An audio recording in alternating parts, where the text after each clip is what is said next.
Olá a todos e todas que acompanham o canal INAC e, como sempre, com uma bancada fantástica para debater assuntos que são importantes no seu dia a dia, da maior importância para cada brasileiro. Então, prestem bem atenção, procurem compartilhar essas, para que outras pessoas possam também se inteirar do que vai ser debatido aqui. Com certeza vai afetar a vida de todos, né? E também a importância de nós vermos que fazemos tudo, né, para que a importância de inteirar a sociedade inteira para a realidade do Brasil.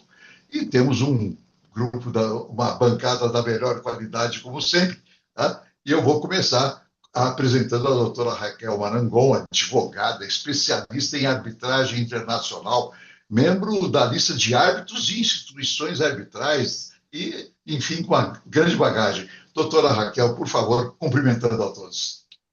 Muito bom dia, obrigada, Antônio Carlos, pela introdução. Eu gostaria de aproveitar a oportunidade para cumprimentar não só o senhor, mas todos aqui presentes, o doutor José Maluf, o doutor Paulo Galizia, a doutora Neivia Justa, e igualmente cumprimentar o INAC na pessoa do Liviano, pela oportunidade de não só contribuir, mas principalmente de aprender aqui junto com ilustres colegas.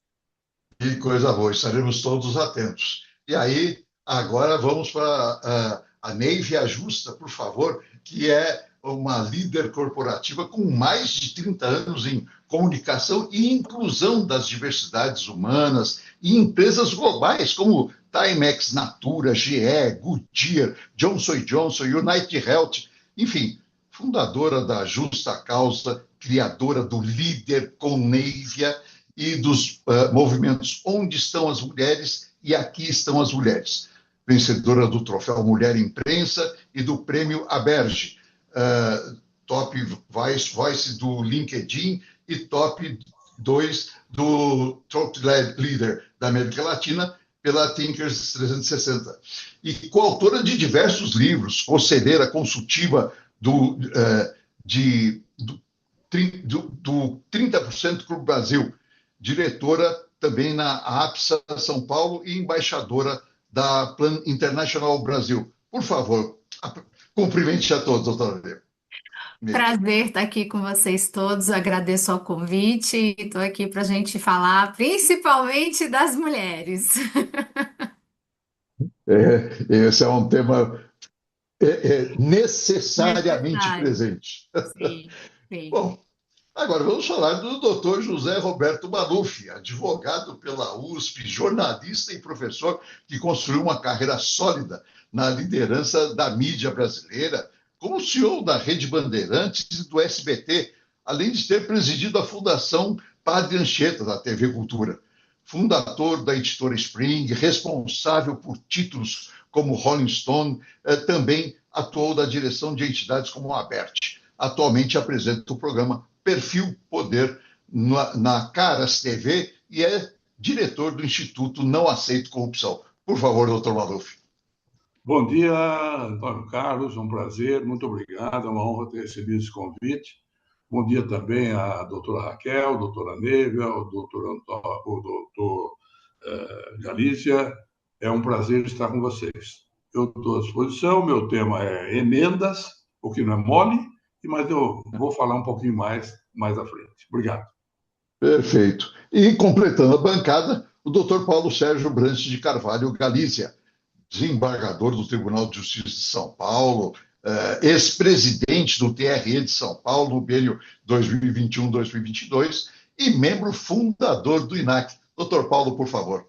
Então, eu queria agradecer o convite do INAC, né, que eu sou um membro fundador, mas não tenho tanta atuação, porque nós, como judiciário, precisamos... Aliás, eu defendo uma autocontenção do judiciário e justamente evito, às vezes, aparecer muito.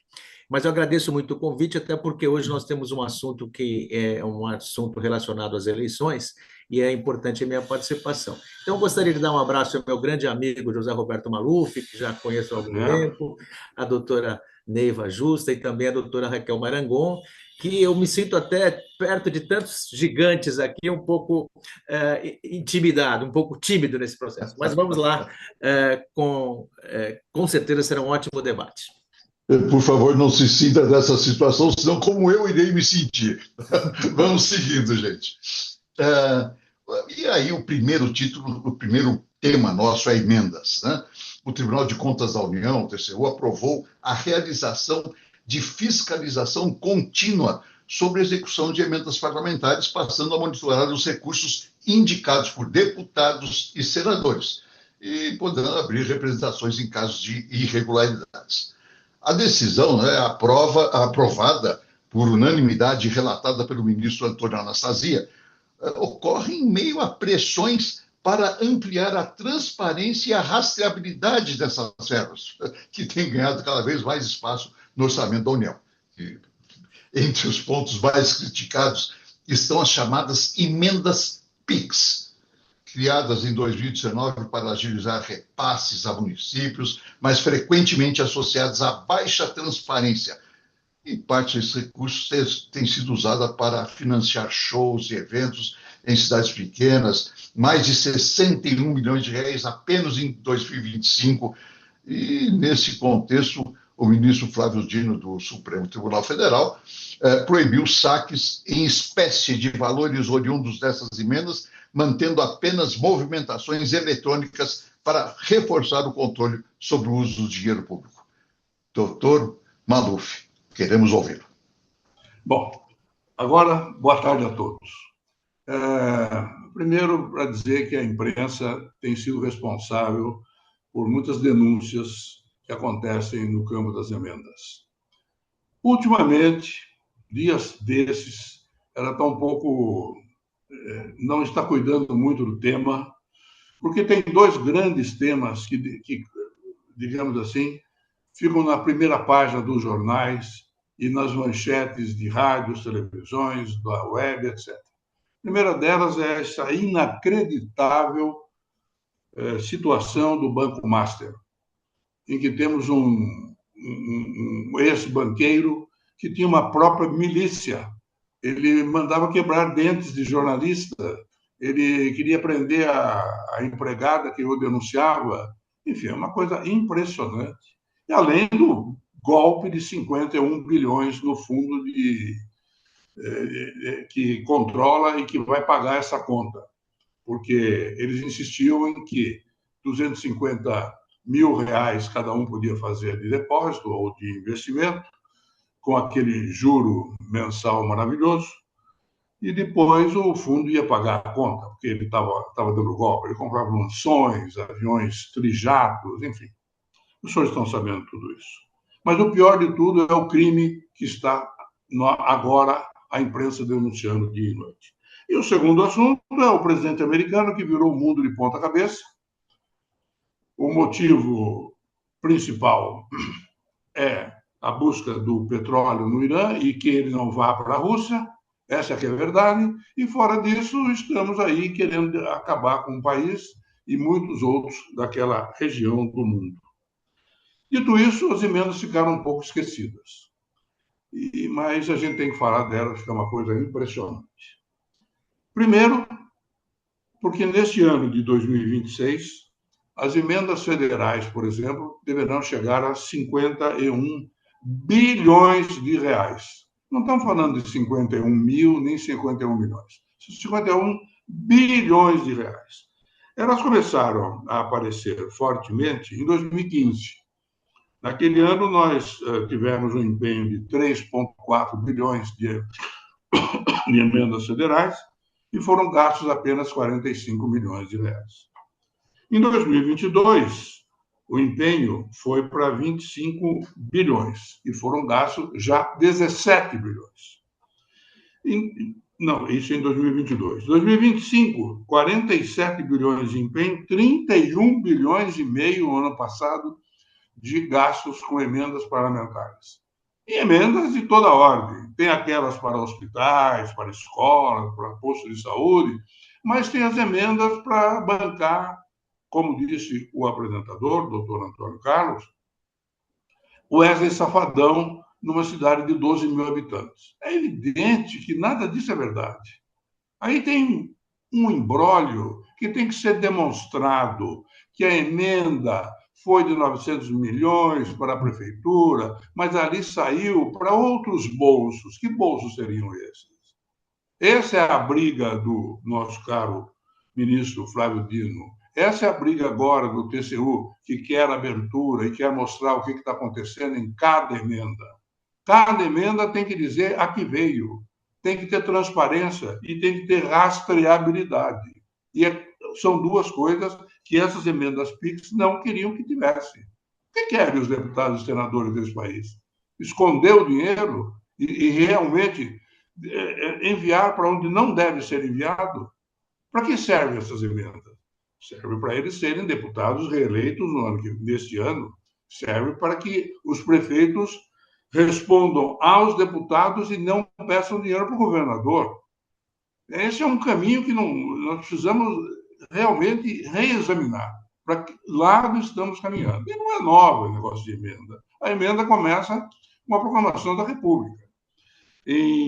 A Primeira República, de 89 a 1930, já tinham pequenas emendas e que eram destinadas a algumas coisas para o Estado e para os municípios, precisamente.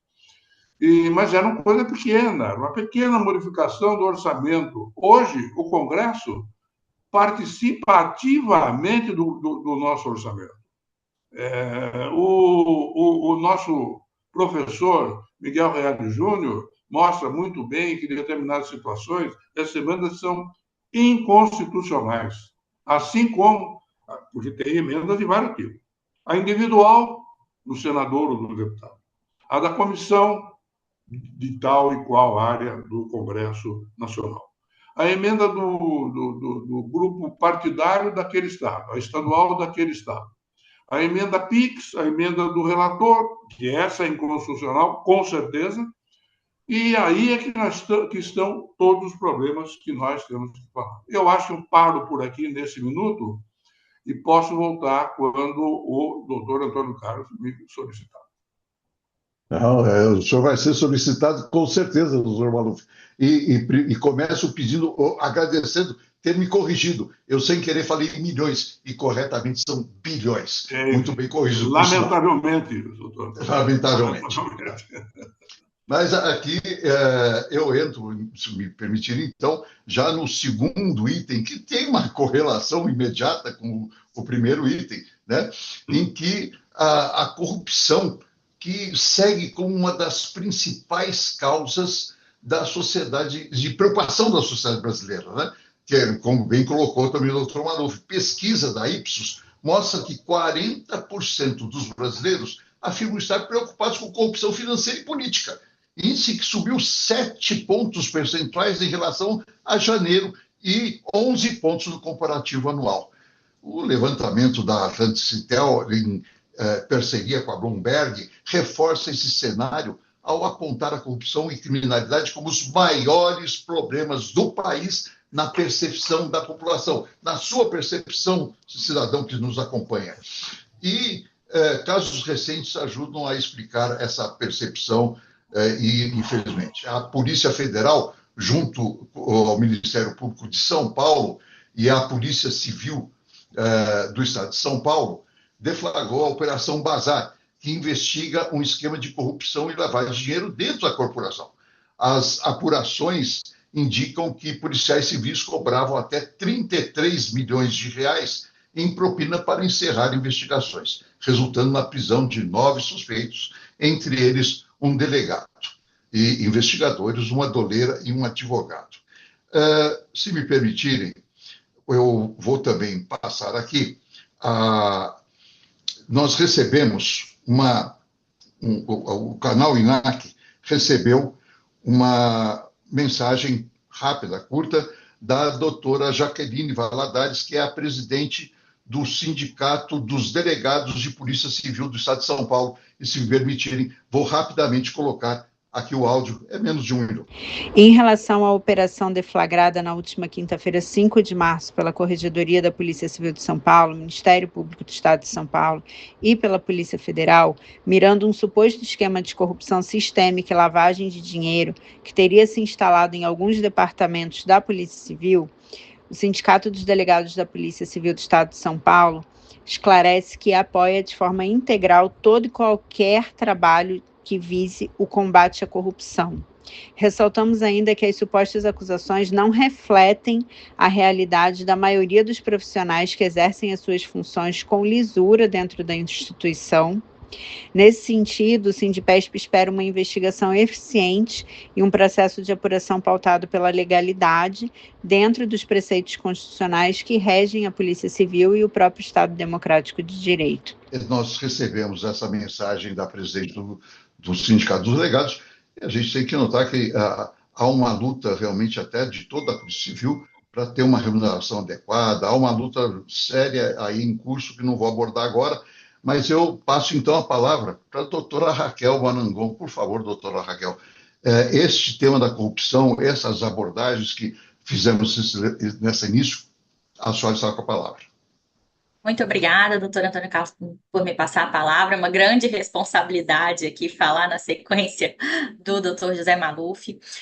Mas, de fato, aqui tratando dessas pesquisas que o doutor mencionou nessa introdução do assunto, eu vou tratá-las de forma separada, até porque elas estão ligadas aqui exatamente aos dois casos mencionados pelo senhor, ao caso do Banco Master e a Operação Bazar, mas uma delas, por uma questão cronológica, está ligada diretamente ao caso do Banco Master, que é a pesquisa realizada, pelo Instituto Ipsos. Essa pesquisa ela foi divulgada agora no último dia 26, de fevereiro, e de fato ela mostrou que 40% dos brasileiros se demonstram muito preocupados com a corrupção financeira e política. E como o senhor também mencionou, em pontos percentuais, essa taxa inacreditavelmente cresceu 7 pontos, comparados ao mês de janeiro, e 11 pontos em relação a um ano. Então, como eu disse anteriormente, esse aumento ele está diretamente ligado ao contexto da Operação Compliance Zero, tendo em vista a linha do tempo mesmo da própria operação, em que a primeira fase dela foi deflagrada em novembro de 2025, a segunda agora em meados de janeiro e a terceira nesse próprio mês de março, A primeira e a segunda fases, elas apreenderam, celulares, um valor significativo, de milhões de reais em espécie, avião, armas, enfim, um grande valor aí considerado em milhões de reais na primeira e na segunda fases.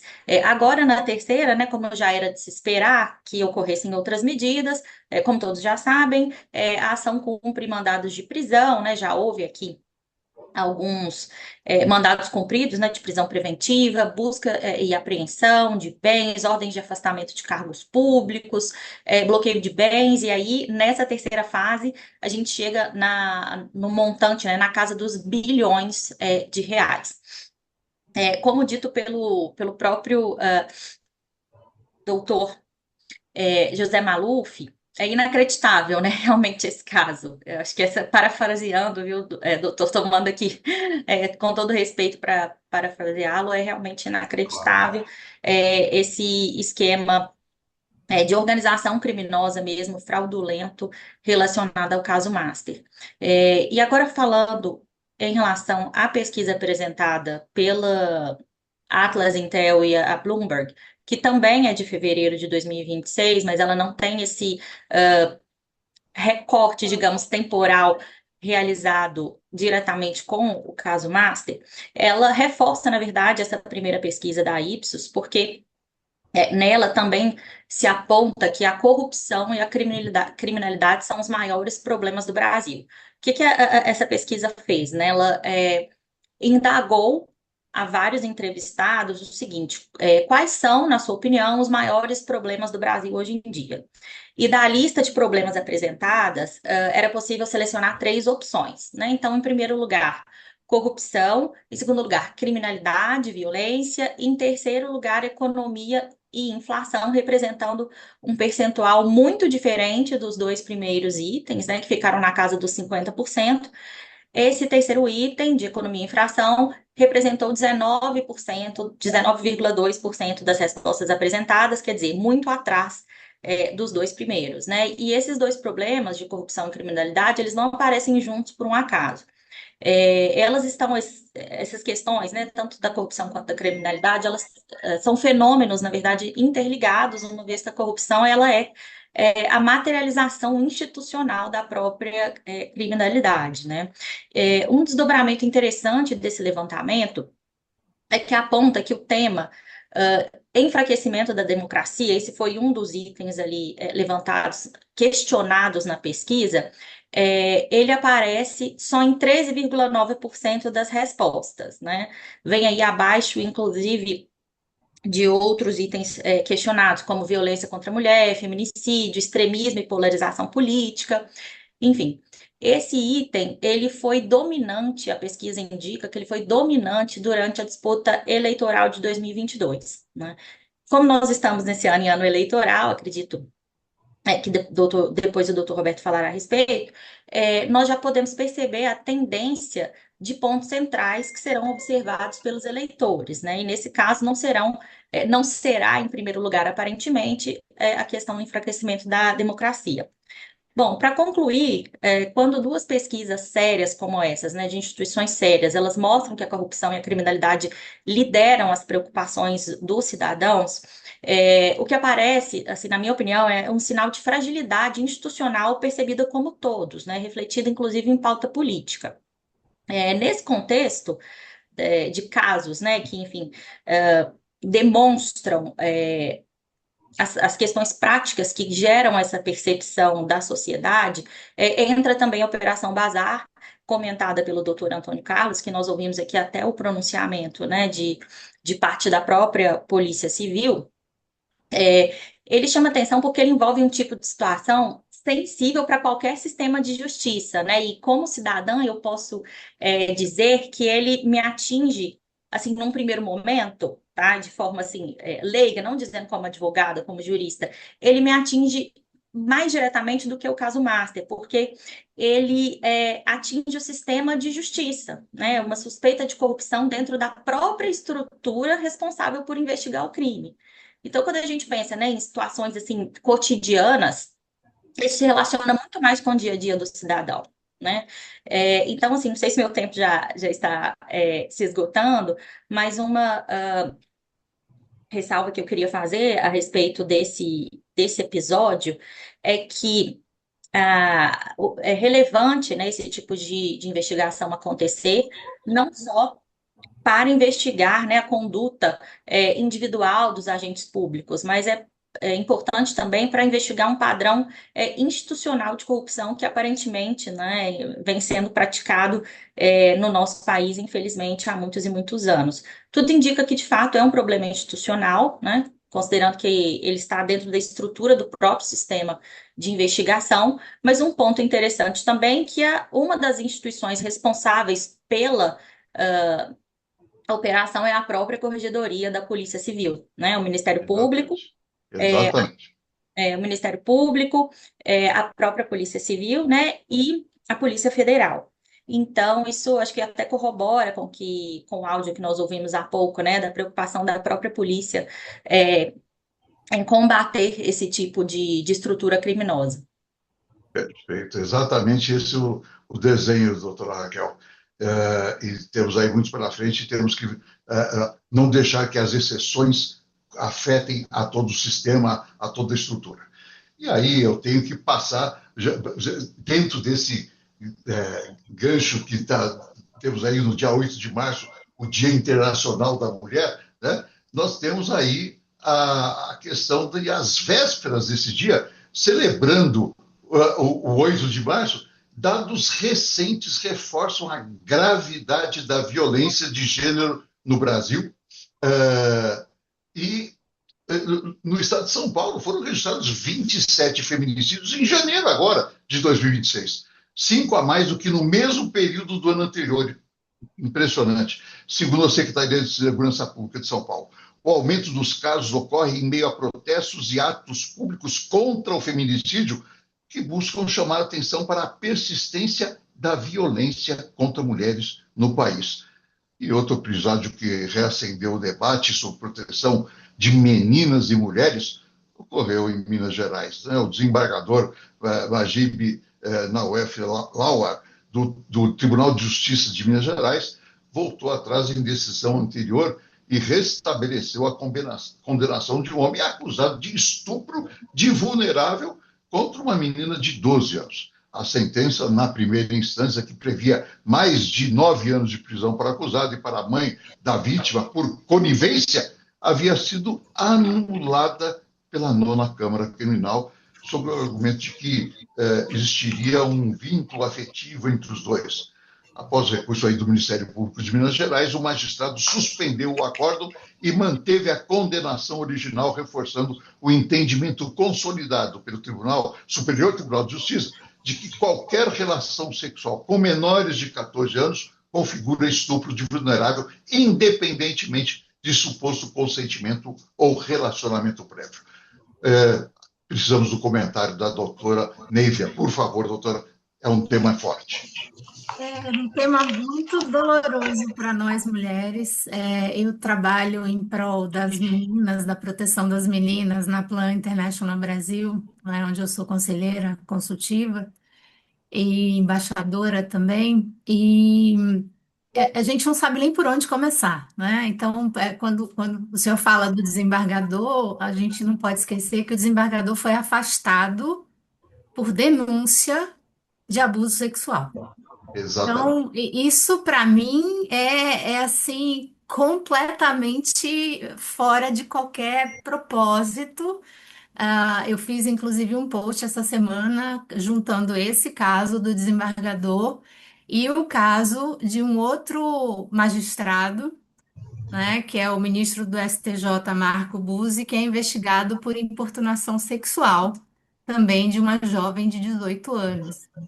Né? Então, quem protegerá as nossas meninas e as nossas mulheres se os homens da justiça estão sendo investigados por esse tipo de ato? Né? Mas, além disso, a gente vê o aumento avassalador dos casos de feminicídio, todo tipo de violência de gênero. No Brasil, o Brasil no ano passado bateu o recorde, né? São 4 mulheres assassinadas por dia no Brasil. 4 feminicídios por dia no Brasil. Inacreditáveis. Agora, em janeiro, entre esses 27 casos, teve um caso completamente absurdo no meio da rua, num bairro aqui de São Paulo, aliás, no centro de São Paulo, uma mulher foi assassinada a facada pelo ex-companheiro. No Rio de Janeiro, na zona norte do Rio de Janeiro, nesse mesmo mês de janeiro, à luz do dia, uma outra mulher foi assassinada a facadas no meio da rua. Então, a gente está vivendo uma barbárie. É mais do que medieval isso que a gente está vivendo. E nós mulheres continuamos sendo reféns dos nossos algozes dentro de casa, porque nós sabemos que a maior parte, pelo menos 85% dos feminicídios são praticados por maridos, companheiros, ou ex-maridos, ou ex-companheiros, ou ex-namorados. Nós vimos no final do ano passado aquela moça que foi atropelada e arrastada por 1 quilômetro debaixo do carro do sujeito. Então, e aí, por outro lado, a gente vê as delegacias das mulheres fechando, diminuindo, né? Então, temos uma questão estrutural aqui para resolver. A questão, tanto é que o governo federal lançou uma campanha, né, de combate ao feminicídio, colocando os homens, que são os protagonistas dessa história, né, que quem mata mulheres são homens, e a gente não pode esquecer disso, falando em primeira pessoa e dizendo que esse é um problema dos homens.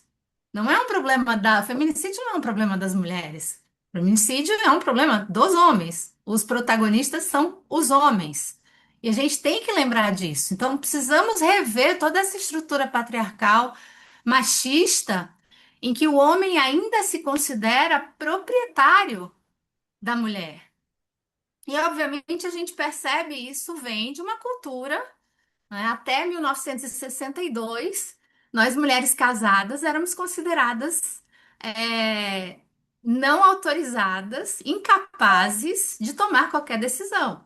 Nós éramos tuteladas de fato pelos nossos maridos e as solteiras eram tuteladas pelos pais. Então nós éramos propriedades. Então essa cultura ainda permanece na nossa sociedade.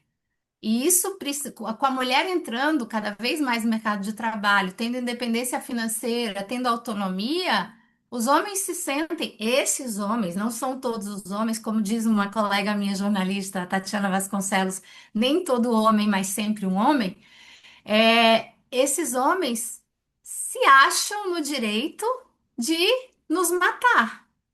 Né? Até bem pouco tempo atrás, e os juristas aqui vão saber mais do que eu, um homem poderia assassinar uma mulher em nome da honra, porque tinha sido traído, né? Isso era justificável. Então a gente tem uma cultura a ser desconstruída. E eu, como mãe de duas jovens de 20 e 22 anos, fico com o coração na mão cada vez que as minhas filhas saem à noite em São Paulo. Porque você não sabe os riscos que essas meninas e mulheres estão correndo à noite em São Paulo. E muitas vezes à luz do dia também. Eu vou me permitir, a senhora falou que nem sempre o homem, nem todo homem, mas sempre o homem, eu diria, complementaria da seguinte maneira, nem sempre um homem, mas sempre um imbecil. Tá? Sempre um imbecil. O doutor Maluf quer fazer alguma observação. Por favor, doutor Maluf. Nada, só disse muito bom o que o senhor acabou de dizer. Isso. Foi muito bom. Obrigado. Mas aí é um tema extremamente triste, doloroso, né? Por mais que façamos alguma observação em cima, mas é impressionante que isso esteja acontecendo e em forma crescente no Brasil. É insuportável. Né? Nós tivemos, se o senhor me permite, nós tivemos um caso completamente absurdo que a semana inteira foi noticiado do estupro coletivo de uma garota no Rio de Janeiro. Exatamente. Ela não foi assassinada fisicamente, ela ainda está viva, mas emocionalmente, essa moça nunca mais vai ter paz. Ela vai ter danos irreparáveis emocionais e psicológicos. E sempre homens, e homens jovens, isso é o que mais preocupa, porque são homens que deveriam já ter sido educados de uma outra maneira. E então nós estamos falhando miseravelmente na educação dos meninos. Isso é o Doutora, que a gente precisa pensar. Isso eu não queria abordar isso, mas às vezes eu falo nos nossos programas, é o seguinte, isso faz parte, nós tínhamos uma educação fantástica no Brasil, tá? É vergonhoso para a família, era o filho que não conseguia ficar na escola pública e tinha que ir para a escola particular. Nós pegamos essa época, alguns de nós aqui, né? E infelizmente destruíram essa educação no Brasil e o reflexo, eu tenho a impressão, um dos reflexos a sua bem colocou. E aí a gente passa para um outro tema, né? Que é o seguinte, que são as questões do Tribunal Superior Eleitoral, o que aprovou novas regras para as eleições gerais brasileiras de 2026, com mudanças no financiamento de campanhas e na propaganda eleitoral. Entre as medidas, amigos, partidos deverão distribuir recursos do fundo eleitoral de forma proporcional às candidaturas indígenas. Já no caso das mulheres, permanece a exigência mínima de 30% dos recursos para candidaturas femininas. Mas o tribunal retirou a possibilidade de abater certos custos dessa cota, reduzindo a flexibilidade prevista na proposta inicial. E aí o TSE determinou que a Justiça Eleitoral poderá organizar o transporte de eleitores em regiões de difícil acesso para evitar aliciamento político. Além disso, aprovou regras específicas para o uso da inteligência artificial na propaganda eleitoral, exigindo identificação clara de conteúdos manipulados e proibindo a divulgação de novos materiais produzidos por inteligência artificial nas 72 horas antes e nas 24 horas após a votação. E aqui eu tenho que pedir para o doutor Paulo Sérgio Brant de Carvalho Galizia, por favor, a sua abordagem sobre esse grave tema. Pois não, Antônio Carlos. A questão, eu preciso primeiro esclarecer que o Tribunal Superior Eleitoral, ele não cria regras, né? A resolução é uma adaptação da legislação eleitoral, que é permanente para cada eleição. Obviamente que quando a legislação eleitoral foi elaborada, não se previa inteligência artificial, várias questões que estão contemporâneas. E o Tribunal Superior Eleitoral, a cada eleição, regulamenta, atualiza as regras eleitorais para o dia de hoje. Por isso que ele está tratando das questões que envolvem a inteligência artificial, obrigando que haja uma menção de que aquele conteúdo foi criado por inteligência artificial. Uma outra mudança que eu considerei importante é que aquela propaganda que foi retirada a mando da Justiça Eleitoral por algum motivo, ela não pode ser total ou parcialmente repetida. E quem tem que fiscalizar isso são os próprios provedores, porque outrora acontecia de ser julgada uma propaganda irregular e depois ela era repetida, o que exigia um novo processo para sua retirada. Então, isso vai tornar mais ágil que se evite na propaganda eleitoral temas como violência à mulher, fake news. Então, isso já fica automaticamente a cargo dos próprios provedores determinarem a retirada sem necessidade da intervenção judicial. Também eu achei muito boa essa suspensão de 72 horas antes do pleito, proibição de qualquer conteúdo com inteligência artificial, porque nessas 72 horas não dá tempo do adversário reagir a uma eventual acusação inidônea. E também considero muito importante a inovação de que a própria Justiça Eleitoral vai se colocar à disposição para o transporte de eleitores indígenas, quilombolas ou deficientes. Isso já acontece, mas agora está sendo disseminado porque, quando se permite que o transporte de uma comunidade seja feita por alguém dessa própria comunidade, existe um risco de aliciamento.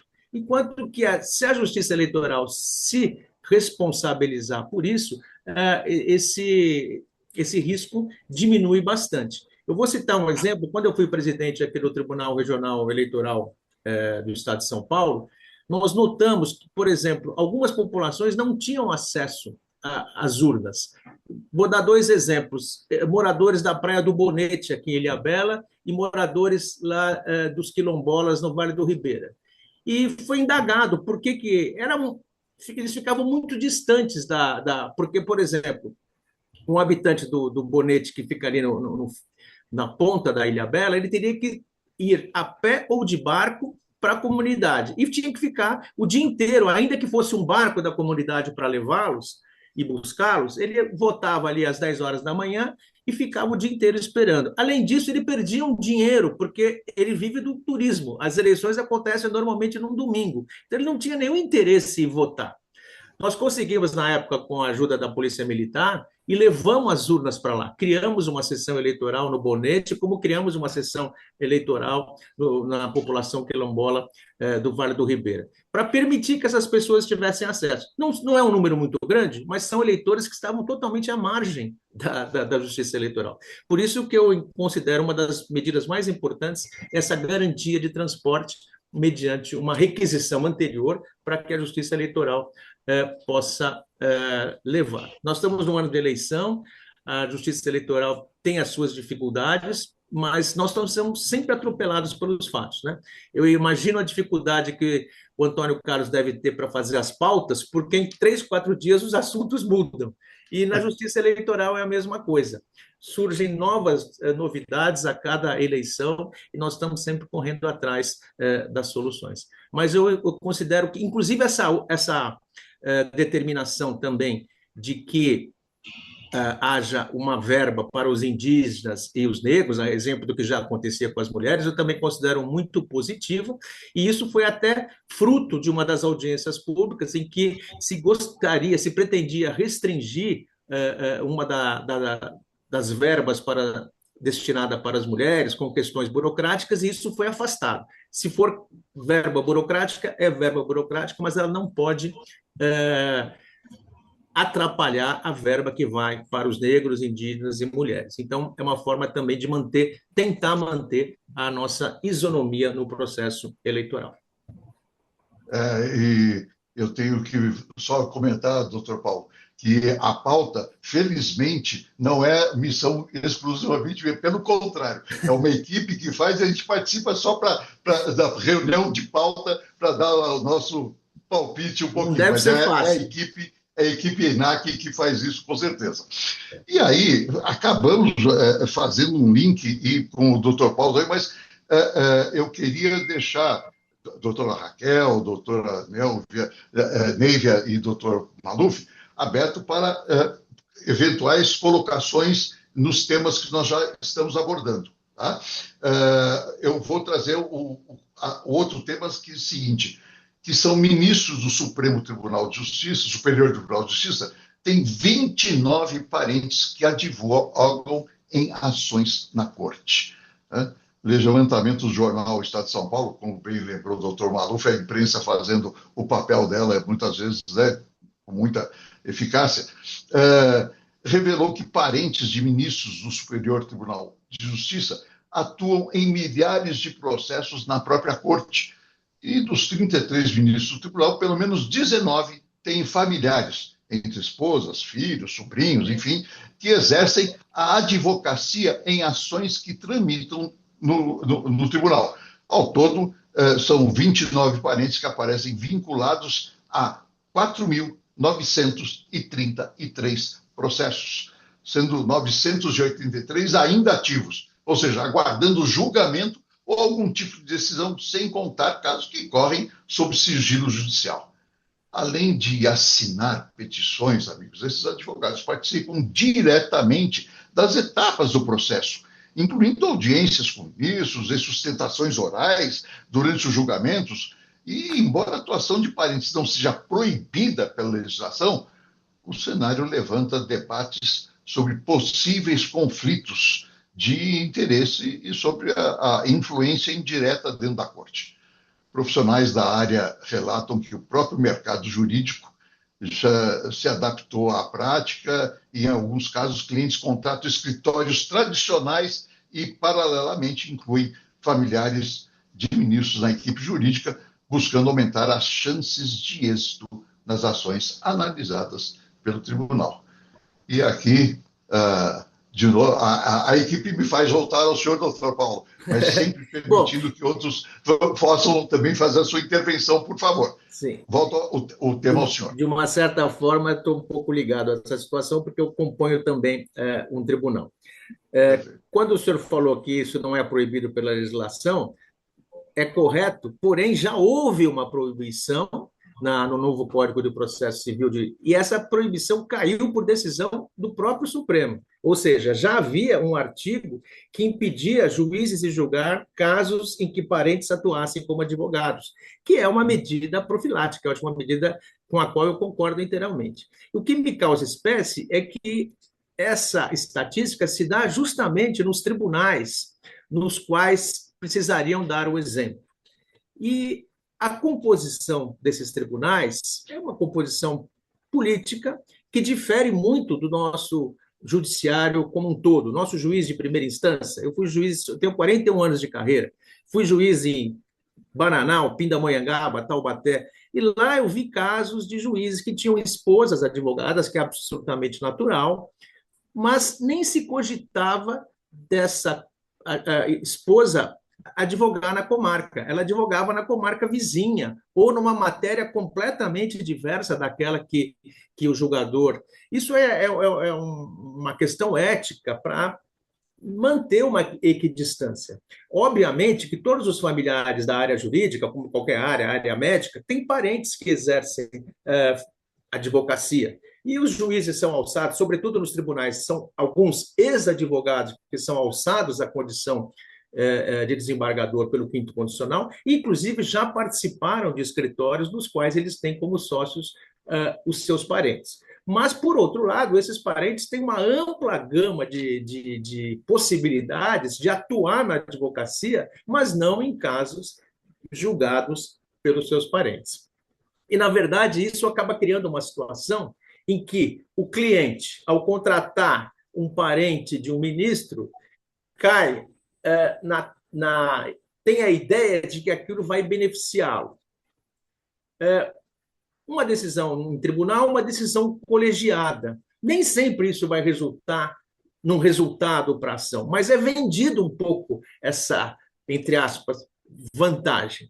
E alguns escritórios também acabam, como o senhor disse, está meio absorvido pelo mercado. Alguns escritórios grandes, propositadamente, contratam algum parente para, entre aspas, vender uma possível facilidade. De qualquer forma, isso só gera dúvidas e gera situações complicadas até para quem vai julgar, né?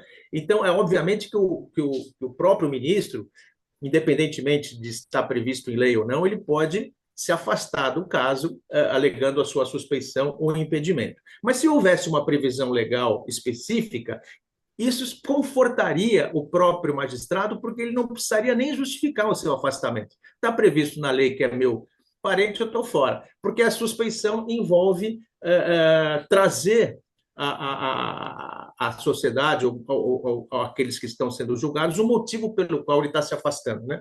Então, eu acho que é uma constatação triste, foi um bom trabalho do Estado de São Paulo ao apurar isso, e é lamentável. Eu só espero que, enquanto não haja uma modificação mais específica da lei, que os julgadores tenham um senso ético e se afastem desses casos, até para passar uma imagem para a nossa sociedade.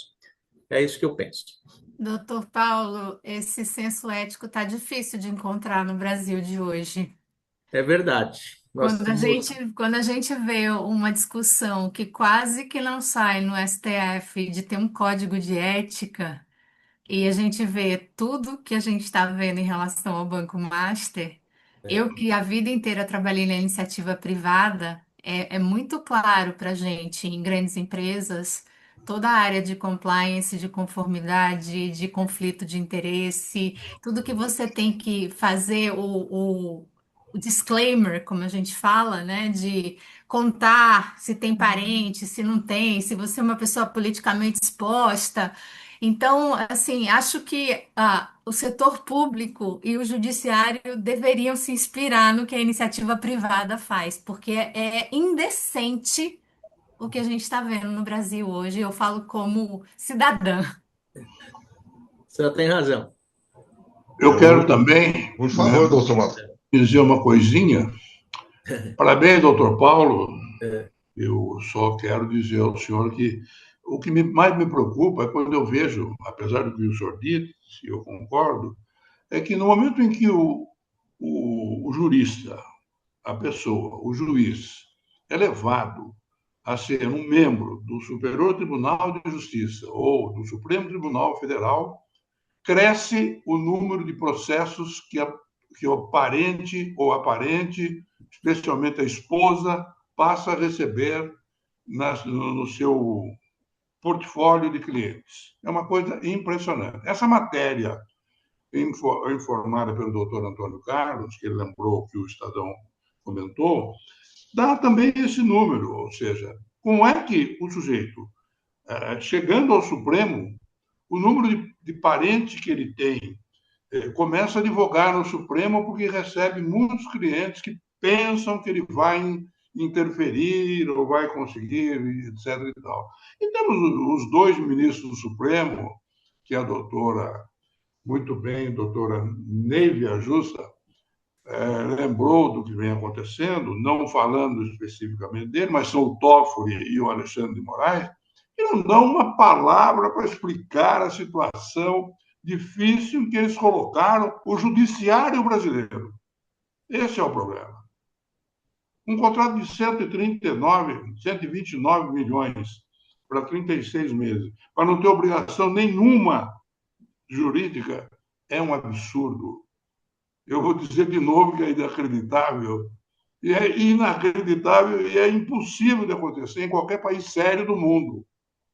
Assim como a venda de parte da sua participação no resort e receber, daquela empresa receber dividendos. O ministro não dá uma informação, uma explicação, e ainda leio nos jornais de hoje que ele está na segunda turma do Supremo e que vai participar da votação dos casos do Massa. Gente, onde é que nós estamos? Que país nós estamos vivendo? Que país é esse, como diria Renato Russo? Que país é esse? Obrigado, doutor Carlos. Não, nós é que temos que agradecer, doutor Maluf. Essas intervenções são... o objetivo é esse debate mesmo, essa troca de posições, né, de todos poderem se manifestar sobre todos os assuntos aqui levantados, porque são todos absolutamente em condições de fazer isso. Então, pois não, o que eu mais lamento, como eu disse na introdução da minha fala, é que esse seja o exemplo justamente da chamada cúpula do judiciário, que, na verdade, não reflete aqueles juízes que estão no interior, que estão trabalhando aí nas suas respectivas varas, e nós somos atingidos por isso. Então, isso a gente também lamenta muito. O senhor acabou de... Pois não, só uma coisinha para a doutora Neiva, que o Código de Ética, que nós todos estamos aqui imbuídos em que isso aconteça, e tal, sinto muito, mas não vai acontecer. Eles não vão deixar, desculpe. Não interessa. Não interessa a ninguém. Não interessa. Interessa só a nós, povo brasileiro. Sim. Lamento muito. Desculpe, senhor. E aí, não sei se é o caso, não vou abrir um outro ponto de debate, porque seria estender em excesso até nesse momento, embora, como eu sempre digo, cada tema que nós abordamos aqui daria mais de 500 programas com essa mesma bancada, né? Mas o que a gente nota... E aqui entra um pouquinho a defesa que eu faço com todas as críticas que têm que ser feitas, das estruturas de Estado, né, que prestam concurso público para ascender as suas posições. O doutor Paulo falou bem, ele prestou concurso, foi juiz de comarcas pequenas, foi crescendo, e nós temos que tentar fazer com que sociedade e mercado, eu insisto sempre nisso, percebam a importância para ambos de uma estrutura de Estado sadia. E aqui... Doutor Antônio Carlos, desculpe, se eu puder fazer um comentário, uma contribuição a respeito, nós estamos falando da estrutura do Estado, né? Mas fazendo um paralelo com a arbitragem, né, que a gente fala de uma jurisdição privada, em que a confiança das partes é assim, o pilar para que o profissional designado como árbitro, que faz às vezes do juiz, atue naquele caso, existe um posicionamento assim, muito, muito forte por parte dos profissionais que atuam como árbitros, de declinarem, ou às vezes, antes de aceitar o convite, né, para atuar, ou então de renunciarem ao encargo, quando algum elemento coloque em xeque a confiança das partes, porque, como disse anteriormente, até um pré-requisito para que atue como árbitro. Então, acho que assim, esse posicionamento, é claro, ele é baseado na lei, né, porque a lei exige que haja confiança das partes, mas existem também vários códigos assim, de instituições privadas, né, de instituições arbitrais que disciplinam a atuação do árbitro, que tem essas diretrizes, né, não só no Brasil, mas diretrizes internacionais, mas o que a gente constata na prática é que, assim, de fato, por se tratar de uma jurisdição privada, eu acredito que as pessoas, os profissionais, eles têm esse viés ético e moral individual de surgir de uma situação com essas características, que renuncie ou então nem aceite o convite, né? E são situações, assim, existem vários estudos, levantamentos de arbitragens, tanto no Brasil quanto internacionais, que levantam quais tipos de situação. Familiares advogando, né, como os advogados no processo, casos que envolvem relação acadêmica entre árbitros e advogados, entendeu? Então, assim, se a gente já vê isso numa jurisdição privada que funciona, por que não o Estado, que é justamente o Estado, né, e principalmente os nossos representantes das Cortes Supremas, não agem dessa forma, né? Eu nunca vi o relator de um caso ser parte do processo, né? Ainda que a decisão seja colegiada, como muito bem o doutor Paulo trouxe, a própria parte ela é responsável pelo julgamento, pela condução do caso, né? Isso eu acho que afronta até mesmo o bom senso, né? A gente nem precisa falar de lei, a gente fala de bom senso nesse caso. É verdade. A senhora tem experiência no que falou com muita propriedade, então temos que analisar cada caso, ser bem analisado, e como disse, daria margem de conversarmos longamente sobre os temas. E aqui vamos caminhando para o encerramento, pedindo que cada um, por favor, utilize um minutinho de um para menos para fazer as suas considerações finais e se despedir do público, por favor. Começando pela doutora Nívia. Bom, eu queria voltar ao tema da corrupção, né? Porque no final das contas a gente targiversou sobre o tema quase o programa inteiro. E lembrar que a Transparência Internacional divulgou agora em fevereiro o índice, né, de corrupção dos 180 países e o Brasil teve a vergonhosa posição 107, né, entre 180 países. E está junto com países como Argélia, Malawi, Nepal, Níger, Tailândia e Turquia no índice de corrupção mundial. Então, a gente tem muito trabalho pela frente e eu gostaria de falar com cada homem que está nos assistindo aqui, que nesse dia 8 de março e em todos os dias do ano, reveja seu comportamento e respeite as meninas e as mulheres, porque nós somos humanas iguais a vocês e a gente deveria ter os mesmos direitos.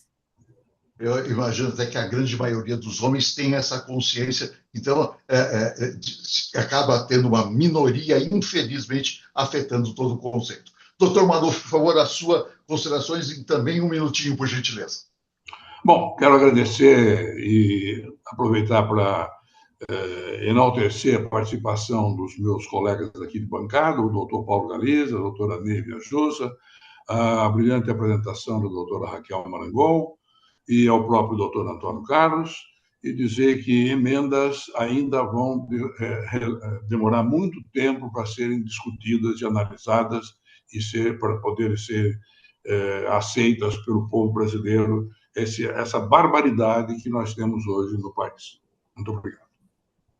Eu não posso deixar de comentar a frase famosa de Ulisses Guimarães, que falou lá no final dos anos 90, se você acha ruim o atual Congresso, espere até ver o próximo. Por favor, doutora Raquel, as suas palavras finais em um minuto também, por gentileza. Bom, eu não poderia deixar de novamente agradecer a oportunidade aqui de estar com todos. Eu mais aprendi do que contribuí aqui nessa ocasião. E em razão mesmo da data que nós estamos, acho que as minhas conclusões elas estão muito alinhadas com as da doutora Nívia.